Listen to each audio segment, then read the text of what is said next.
એક વખત આ રેસીપીથી શાક બનાવી લીધું તો મારી ગેરંટી છે તમે બીજી કોઈ રેસીપી ટ્રાય નહીં કરો.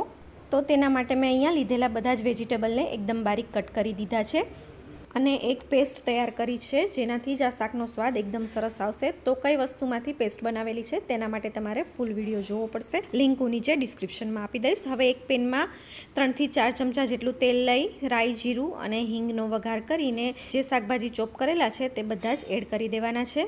પછી હળદર, મીઠું નાખીને શાકની ઉપર થાળીમાં થોડું પાણી મૂકીને શાકને મીડિયમ ટુ સ્લો ગેસ પર ચડવા દેવાનું છે.